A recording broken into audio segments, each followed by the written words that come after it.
Let's find the area inside one petal of a rose petal curve. So r equals 3 sine of 3 theta is in the form that would make a polar graph that is in the form of a rose petal. Since the b value is odd, we know there's going to be 3 petals. And we know that each petal is going to have a length of 3. So let's just plug in some convenient values here then. If you plug in 0 for theta, the r value is 0.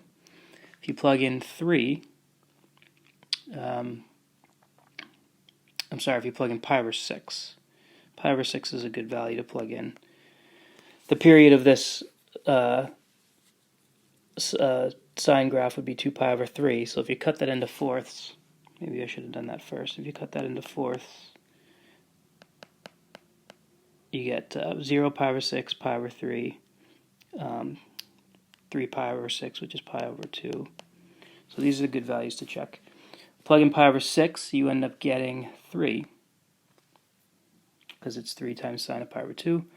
You plug in pi over 3, you get 0. Plug in pi over 2, you get negative 3. And you plug in 2 pi over 3, you get 0 again. So this will tell me at least where my petals are, or at least the first one. So 0, 0 you plot, then the curve goes to pi over 6, 3. So pi over 6 is 30 degrees, so it's there. Then it goes back to the origin. So that's my first petal. Now we know that there's going to be 3 of them, and they're going to be evenly spaced. So 360 divided by 3 gives me 120. So if I wanted to see the other ones, I would just add 120, which would give me these guys here. So if I wanted to look at the whole picture here, I could. However, if we want the area inside one rose petal, we can just limit our attention to one of them. If we wanted the area of the entire one, the entire rose petal, it's useful to use symmetry. So just find the area inside 1 and multiply by 3. So in any case, the area, according to our formula, is the integral of 1/2 r squared d theta, but r squared would be 3 sine of 3 theta squared times d theta. And one petal gets traced between the angle values 0 and pi over 3. So we'll use those as my limits of integration. And now it's just some of the nitty-gritty stuff that we have to deal with. We've got to expand this inside. Again, I think I'm going to do this one out by hand. It's pi over 3. And then when you expand this, or I'll take the 1/2 out, I think. I usually do that. But 3 sine of 3 theta squared becomes 9 sine of 3 theta squared. All right. And then I always take everything out that I can. So this 9 I'm eventually going to take out. But remember, this sine of 3 theta squared is not an easy antiderivative to evaluate. So we're going to use an identity. And we also know, so we used one in the last video on cosine squared. I'm going to make a little note here in this box.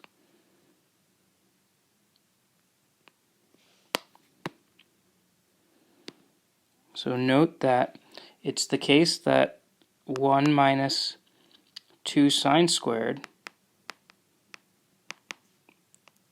is another identity for cosine of 2 theta, which means that sine squared, once you solve for that, can be written as 1 minus cosine of 2 theta divided by 2. Right? If you just think about the solving there of sine squared.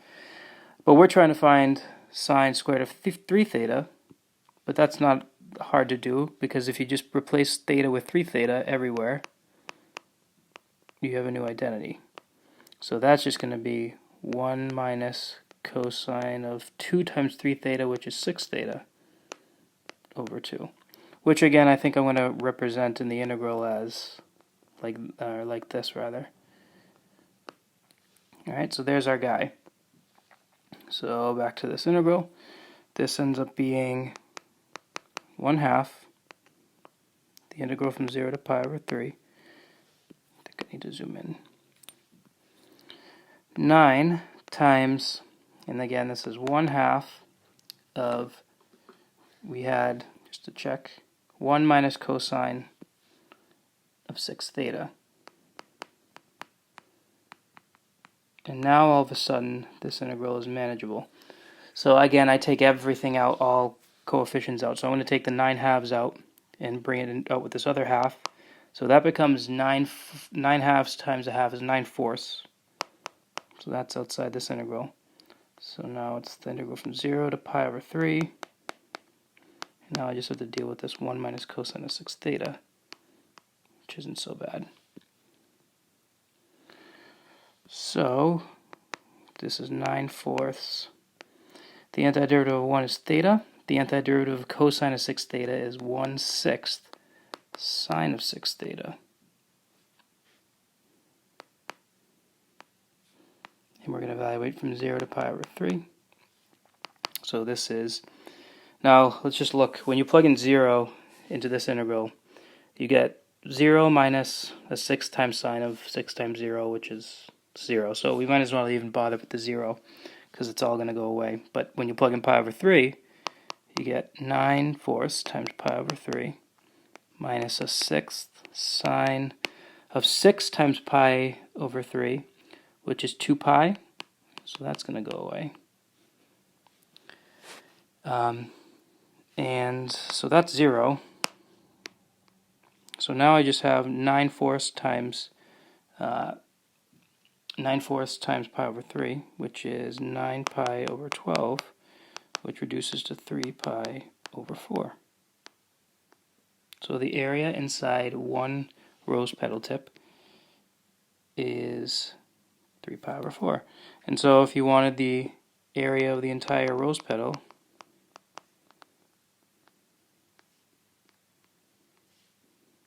that's just going to be, since there's 3 petals and they're symmetric, 3 times 3 pi over 4, should be 9 pi over 4. Alright, so another application of areas inside polar curves.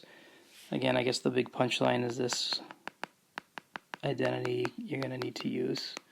Again, unless you have a calculator, and that's fine.